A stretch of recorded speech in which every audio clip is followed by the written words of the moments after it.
Property Patriot, you are cleared hot. Wondering how to deal with your real estate project? Join us as we journey from hammer and nails to thriving rentals. Today we're exploring the transformative story of Phil Tudor. He's a real estate investor who's flipped the script on wealth building and real estate. He's a real estate investor, contractor, and father of 5. He's passionate about helping others achieve financial freedom through real estate investing. Find out how he started, where he fell short, and how he grew in the space with the help of others and is looking to help others himself. Learn all of that and more today, where we provide real estate investors the tools to achieve generational wealth. This is the Aim High Podcast, episode 39. Good day, high flyers, and welcome to the Aim High Podcast. Today, I am joined by a good friend, a good man, Phil Tudor. How are you today, Phil? I'm good. Thank you. It's an absolute pleasure to hang out with you once again. Dude, not only are we in the same neighborhood, we hang out in the same networks, we teach with this organization, Homeschooled by Tarek. I appreciate your time and thank you very much. I know you're extremely busy. You got some things going on that are going to be blowing some minds here in a minute. But before we start, do me a favor, tell me about Phil Tudor. Okay, so Phil Tudor just turned 40. I'm starting to feel old, but I'm still young and spry with what I'm doing. I'm actively investing. I own a construction company.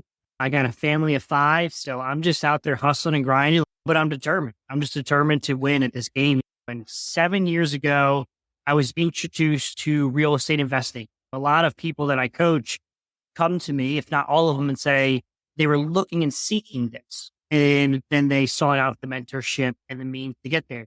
Whereas for me, I was just actively running and building a construction company. I was raised in construction by my father, and just through a series of events, I was doing a project for another investor as his contractor. An advertisement came across the radio airwaves of this company called Fortune Builders, and my business partner that helped finance my construction company to start it up, he said, "Would you like to go and learn about it?" And my intentions were first of all, my answer was yes, but my intentions were because I wanted to learn about how to service my client as best as possible. The short of the long is I became an investor shortly thereafter.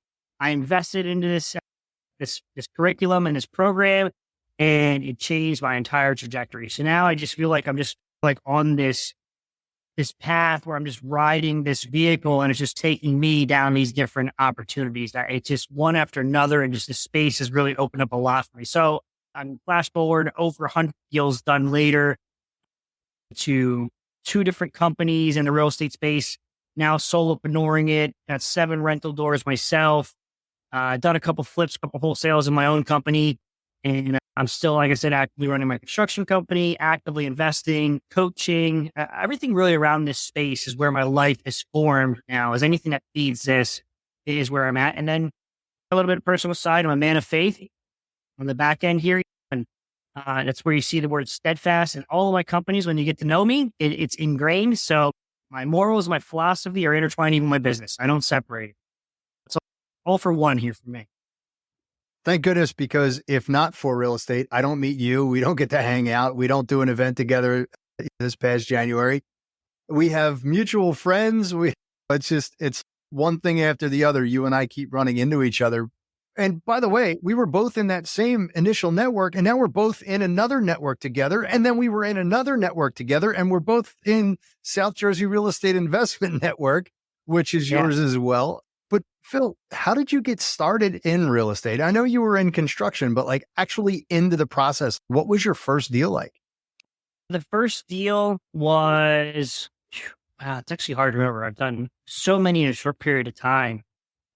I believe our first deal was in Una, New Jersey, if I remember right.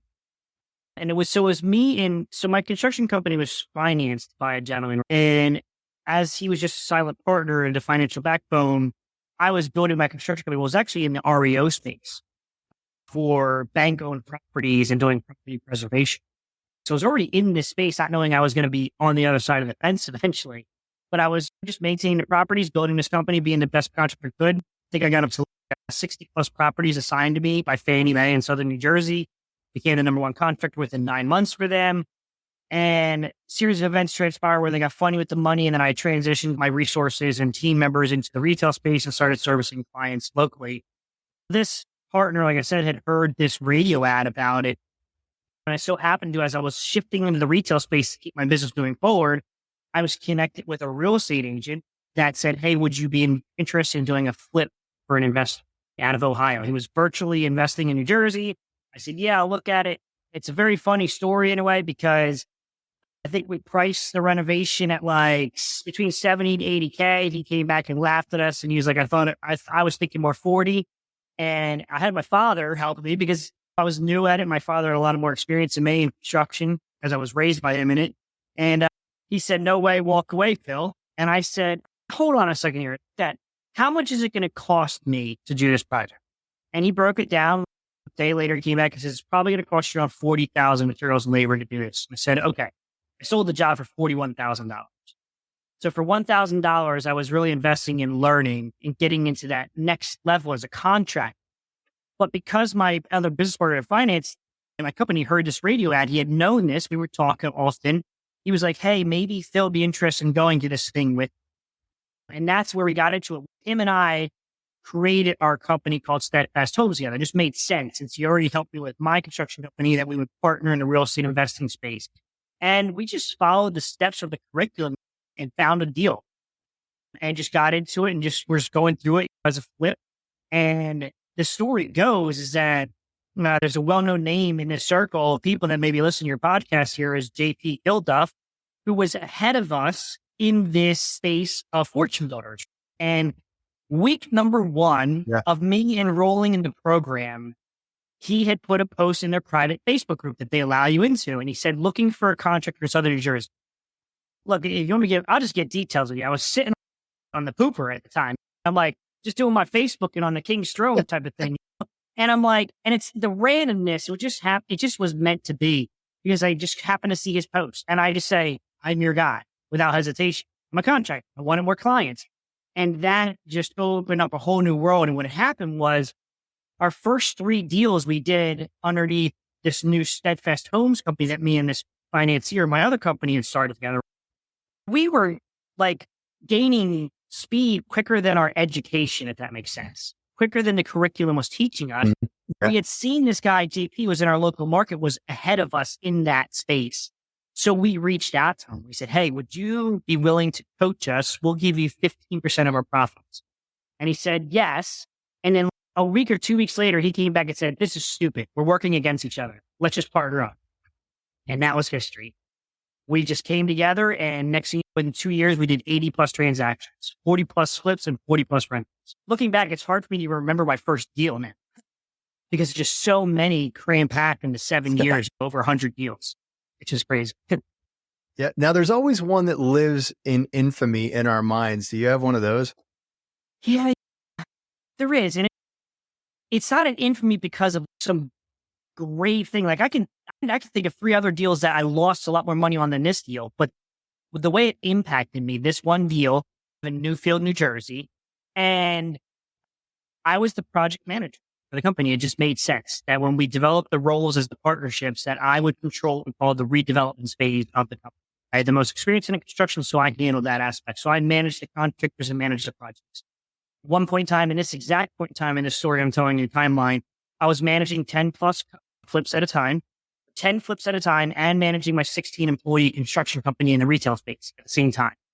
So I had it all set up, following the systems, following payment schedules, scopes of work, and everything like that. There was a partnership, right? And the guys, like the wood siding, it almost looks like asbestos siding. Okay. The scope of work was for them to power wash it and then paint it. If you know anything about power washers are very powerful, and they can literally take and cut grooves into wood. So I remember going there to look at the project for an update and to do a walkthrough, and I see these lines all grooved through the side. And I'm like, dude, what is this? Because what was going through my mind wasn't like, I knew I could hold him accountable. It was obvious. But at the same time, his partnership was breaking up. It was stressing him financially. And I was like, this is a $12,000 mistake, because now we have to rip all of the wood siding off or side over it with vinyl siding. Because they literally power washed the entire house like this, a 2-story, 4-bedroom, 2-bed house. And they just grooved it all over the place. And I just remember that feeling in my gut of, dude, how are we going to overcome this? Because I felt responsible as the project manager. Ultimately, we made it through. We're all right. That house is still sitting in the portfolio of one of my partners to this day, but I just will never forget that. Just the feeling of helplessness walking up to the house and seeing that. It wasn't fun. Yeah, I'm with you on that one, man. But you overcame it, right? Yeah, for sure. You had to. You have to in this game. Phil, let's go into what do you got going on now? So now, like I said, I rebranded myself Sunset Partnership. So for 2 years, I was part-time rebuilding my real estate investment brand in my own portfolio. I've got 7 rental doors. I did a couple flips and a wholesale in the midst of it, but actively over the past few years, like I said, I own a construction company and 80% of my time was going into that. And once you get the taste of true entrepreneurship in this real estate space, it's very hindering to other business models and ventures that you get yourself involved in. And I just kept feeling the ROI from the construction space was not what I wanted. It didn't bring me any type of invigoration to passions or anything like that, like the real estate space did. So I literally got to the point where even though I was an entrepreneur owning my construction company, I felt like it was a W-2 job and it was my ball and chain. A little bit over a month ago, I was at an event by Homeschooled and I got to meet Tarek El Moussa 101 for the first time, and his story inspired. The way I described him is he's a self-made celebrity, but not with the same motives as most celebrities. He has a passion for real estate and he aligned himself in a celebrity space. And I was really inspired by his story. And, I came out of that event going, I'm going to burn the ships. I'm done with this. I'm just going to do it where my passion's at, just like he did. His story is incredible. He was in his first flip and he burned his feet with muriatic acid and he shocked himself by hooking up a live electrical vanity light. And he recorded it and he sent these things as a pilot to HGTV. And that's how we know Tarek El Moussa. It's just incredible. And he was determined. He had a meet quota for them. It's a great story if you ever get a chance to hear it or find it. I'm sure it's on this internet space somewhere. And for me, what I kept waiting for was that perfect timing to transition. Like I was prepping, I really was. 20% of my time was going into my real estate space. 80% was managing my construction company. And I was building myself up to where literally I got to a point a few months ago where I was like, I could foresee $100,000 in profits in a couple deals. And I was like, okay, as those stars align for me, that's when I'm going to jump ship. And it never came. It just continued to be like circumstantial. You know how flips may go or investments. There's delays and it doesn't go as you plan and your projected dates and this and that can happen. And it just wasn't lining up to a point where after I heard that speech by Tarek at his event, I was like, I'm done. I'm burning the ships. No matter what, I'm making this move and I'm coming full force into the real estate space. So you asked, where am I at today? That's where I'm at. I'm literally in this transition of walking away from my construction company that I've been managing for over 6 years. My own baby there. It feels like letting go of your baby too. There's a lot that goes into what I'm saying here.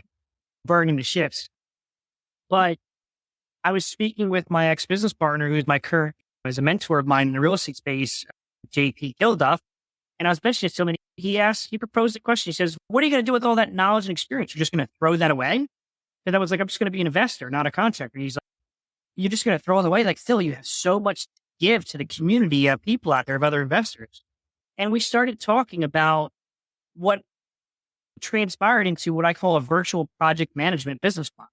As you can see, I got my 70-inch dry erase board there on an articulating mount arm where I manage projects and stuff like that. And I got in front of me, you can't see it, but I have a triple monitor screen system where I've been doing this so much that it's second nature to me. And I even coach other investors. I can give them the entire blueprint and they don't go out and implement.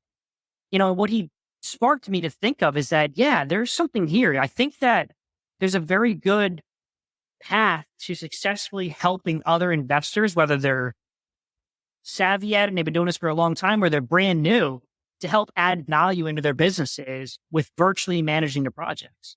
We had created so many systems within our partnership of Anchored Homes and Steadfast Homes when we did that 80 plus transactions in 2 years because we had to. We were managing a high amount. And imagine, I was just still learning as an investor.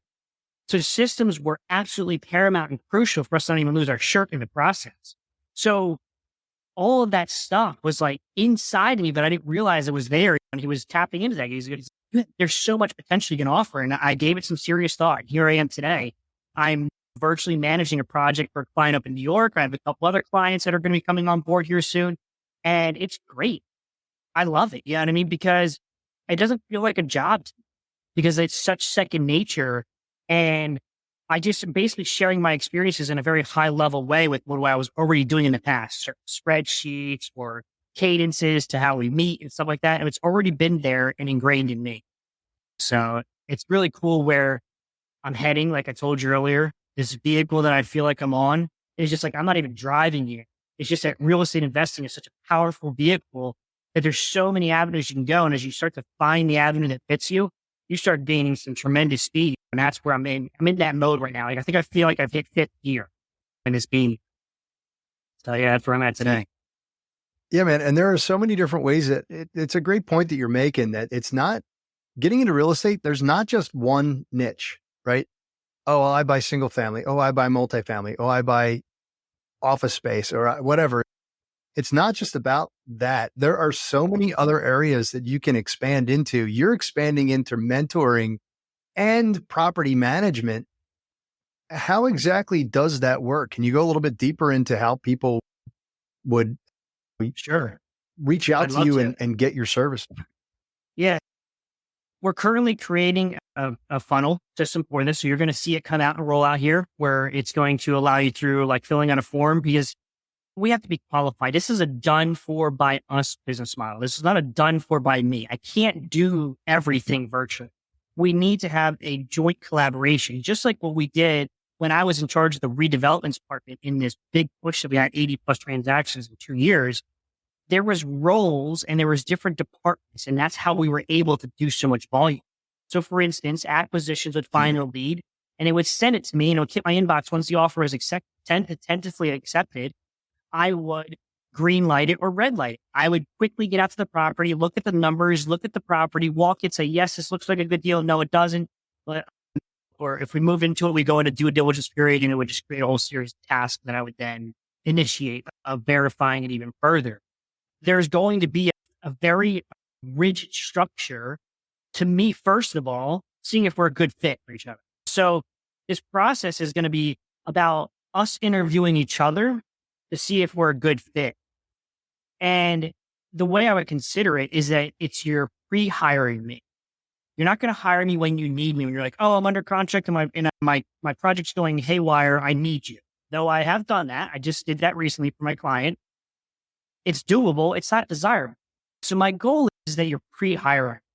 We see if we're a good fit together first. And then as you get a deal, it runs through the process. So that's like at a high level, what it would look like for an investor and how they work with me. But the company is coming under the heading of Steadfast Consulting. It's a virtual project management system. People can find me right now on social media. It's Phil and Sherry Tudor is me and my wife. Our social media, we run it together. There's Steadfast United Real Estate, Steadfast United Construction. I will tell you that there are people out there that are hungry for something like this, because it's one thing to jump into real estate and jump into the deep end of the pool and get into the construction and try to do the rehab estimation and do your deal analysis. But to have a seasoned veteran who can jump in there and be like, oh, wait a second, here's step 1, here's step 2, here's step 3, here's step 4. And then by the time that we get to step 8, you're in completion and the property's going to market. There's a lot to be said about that, man. I honestly wish that you would have done this about 4 years ago. I know. I heard that from a few people. It's very on point. There's something that I can't put in black and white to explain what I'm offering, because it's not just the construction aspect. It's even making sure that you're in a good deal through the construction eyes, right? So I'm an investor and a contractor. Whereas a lot of people come from, I'm just become an investor and I have to work with contractors, where it's like, I bring both of those worlds together and share that value to you. There's a lot of things that I can't just put on a graphic for you or a brochure and say, hey, this is what I'm going to give you, right? I can't tell you that I'm going to save you X amount of dollars because I'm going to create less days on your project, which creates less holding costs that saves you money. Right? We can't quantify that on the front end, but that value is there because of different things that I bring to the table, different tricks that I've learned, because I have the investor hat on as well as the contractor hat on at the same time, where I'm like, okay, how do I get less days on my project, for instance? Instead of me ordering inspections the day I'm ready, I pre-order my inspections. Because if I order the day I'm ready, I have to wait 7 to 14 days for the building department to have an opening for me. So those things, like, contractors won't think like that because they don't care, unless their draw is contingent upon it, they really don't care. So as an investor, that's where we care. So I marry those two worlds together and I create these payment schedules and these systems to be able to cultivate that atmosphere with everybody that you're expediting process, getting to that finish line. That's just one example. There's so many examples I can give you, but it's not just a black and white. As a project manager, you do contracts, you do scopes of work, and you're paying the contractors or overseeing the payments. So no, there's more to it than that. I'm really looking forward to watching you roll this thing out. What's on your horizon? So over the past 2 years, I invested about 20% of my time is what I figured in my investment portfolio, while 80% of my time was managing my construction company. And just in that short period of time, I was able to create a portfolio that's already has over $250,000 of equity. So I sit back and I go, man, if I can invest 100% of my time there, that'd be great. I want to retire by the time I'm 55. I want to retire 10 years earlier than the average at 65 so that I can travel the world with my wife, my best friend, and see some beautiful places like pyramids and not need a cane to get up the pyramid. Like, I really want to climb the pyramid with her. So I got to do this thing early. And then I also want to build generational wealth for my kids, whether they want to step into this space and learn and ride in my shadows with it or follow my ways or not, they're okay. They're taken care of. And so specifically in that space, like, I have a huge focus on the rentals for my own personal portfolio, a few flips along the way because they help with active income, because I'm going to actively still be providing for my family while I'm building this portfolio to the tune of, there's nothing too big for me, bud. I'm literally evaluating right now a 92 unit hotel or motel that I want to convert to long-term rentals. This space is just wonderful how creative you can get. And like, for me, like, I'm not a millionaire by any means. I've done a lot of deals. There's a lot of lessons I've learned along the way, and I will be a millionaire at some point here. I'm not there yet, but I'm evaluating a $7.8 million deal. It's doable. It's just a matter of evaluating. It's just taking one flip and multiplying it by 92.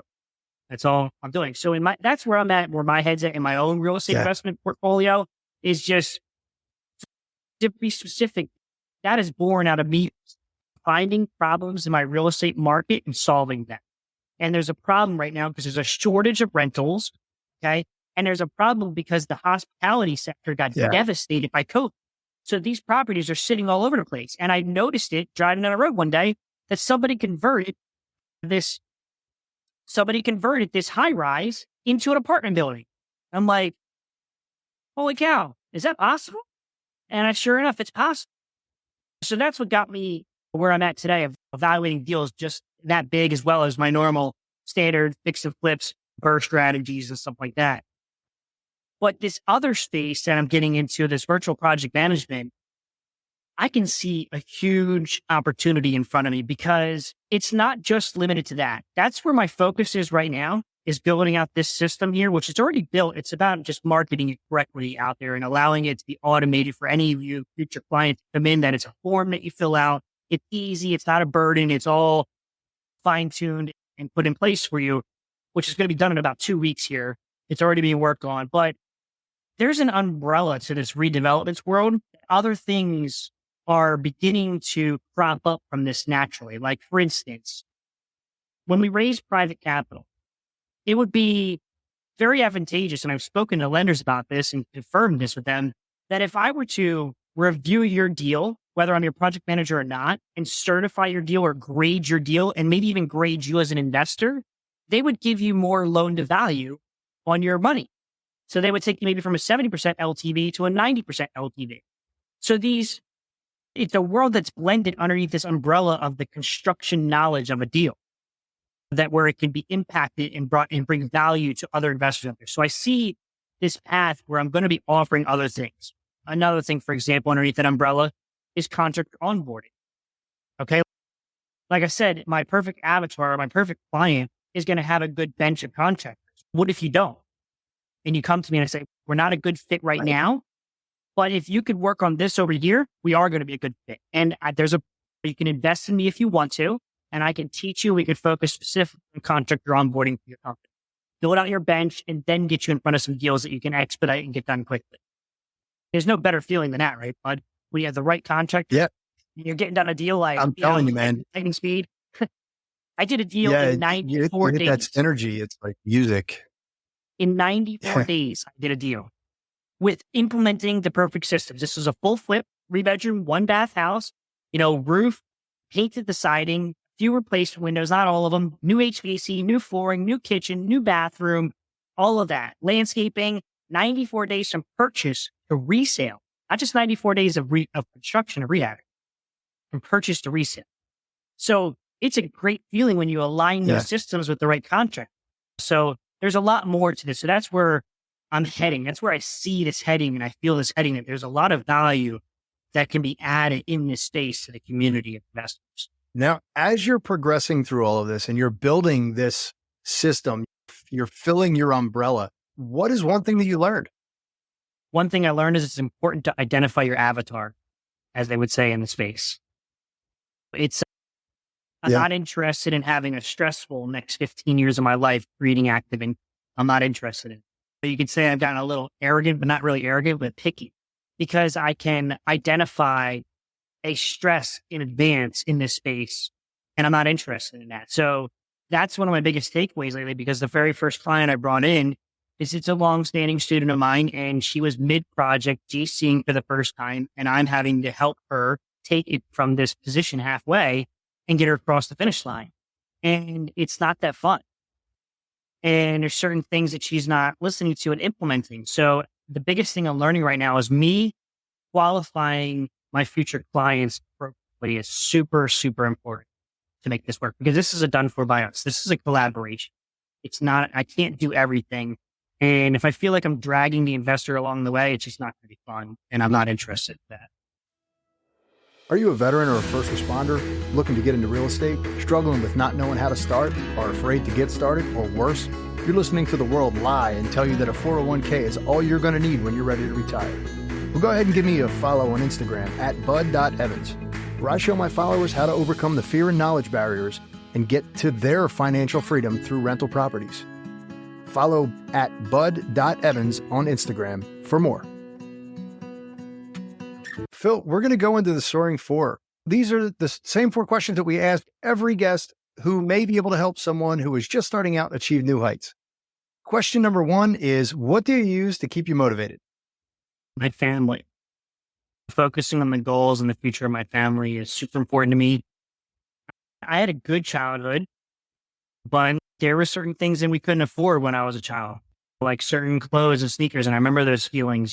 And I work really hard that it's not that my kids are spoiled, but that they have privileges that they can capitalize on if they treat them and handle them correctly. So family is a huge motivator for me. It's waking up every single day and putting myself second to them in their best interests. Great. What is one thing that you learned that completely changed your mindset? One thing that I learned that completely changed my mindset, I would say it's something to the realm of around how this game was taught to me of investing, of how you don't need all the money to do it. But I think that was a big game changer for me in my mindset, and in many other areas too, of like where you get into creative financing and just the way you can structure yourself in the business world of negotiating deals. It's there's value in other aspects, which is like your skill sets and maybe finding the deal or finding the opportunity and bringing people together for that. That mindset changed me tremendously. To, like I said, now I'm evaluating $7.8 million deals, and it's nothing to me. So I would have never thought I'd evaluate a deal like this prior to learning this mindset of how the real estate space can work with using other people's money and just collaboration. Great point. What is a tool that you use to keep yourself on track? A tool that I use to keep myself on track. So I would say 2 things. One thing for me personally, because you can never separate your personal life from your business life, is something I've learned. A lot of people try to say that, separate your personal life from your business life. You can't. So for me personally, I'm a man of faith and I have a spiritual background. So me waking up, being in the Word of God and having my meditation and stuff like that is a thing that keeps me very grounded And I've learned to lean on that a lot lately because there's a lot of challenges in the space of entrepreneurship. The mindset, I used to think it was this mojo, funny stuff that people were just trying to sell me, but there's a lot of truth. So for me, it's that morning regimen is one thing. The other thing I would say is mentorship. Never thinking that you're above everybody else and constantly having that person ahead of you that sets the bar for you is super important to me because I like checking myself with them, right? Am I thinking straight and I'm running them by my strategies by them and hearing the feedback, taking the feedback humbly and receiving it? Super key to me. So those two things, I think, is my morning regimen and the mentorship is very important to help me keep on track. Great, man. Yeah. Everybody should have a coach. I have coaches for fitness. I have a coach for nutrition. I have a coach for real estate. Yeah. If you're not, you're doing it wrong. It's the who, not how mentality. Okay. Last one is, what would you change if you had to start all over? If I had to start all over, what would I change? I think that, I don't know, man. I really wouldn't change much. Despite the fact that I'm not rolling around in a lot of dough, like that still doesn't even change. What I went through is very rare. In the first 2 years of stepping into space, doing over 80 transactions is super special to me. So what would I change? You know what? I do know what I would change. The reason that first partnership, I don't want to say fail, that's not the right word, but the reason why that partnership went in different directions may not be solely because of what I'm about to tell you, but it was a big factor is that I had to step away because my construction company, my retail construction company was suffering. And I decided it was more important to pay attention to that than it was to pay attention to the investment. And that was a bad decision. I should have left and burned those ships 3 years ago rather than finally coming to that same understanding today and burning the ships that I'm doing now. I think that's the thing I would have done different, is I would have done that sooner. Yeah, man. Take massive action, right? Tark says, yep, he's inspired me. That's exactly right, man. That's exactly right. Phil, listen, I do appreciate it. Thank you very much for coming on today. Thank you for your time. And thank you for the nuggets of wisdom that you have dropped on the listeners. Oh, you're welcome. My pleasure. Yeah, man. Now, if somebody wanted to reach out to you directly, Phil, how would they do that? So I would say the best thing you do is just get on social media and look up Phil and Sherry Tudor. I'm very active on Facebook. And you can message me, link up me directly there, friend request me, message me. And you can also look up my real estate company, Steadfast United Real Estate, and you can get a hold of me there. It's on the internet and it's out there. Excellent. All of that will be in the show notes. Phil, once again, thank you very much. I really do appreciate it. You're welcome. To reach out to Phil and find more about his services, check him out on Facebook or at steadfastunitedrealestate.com. If you're getting value or find this information interesting, do us a favor, give us a review on iTunes or Spotify. And don't forget to sign up for the Aim High REI and catch our Friday live streams. It is free. Until next time, aim high.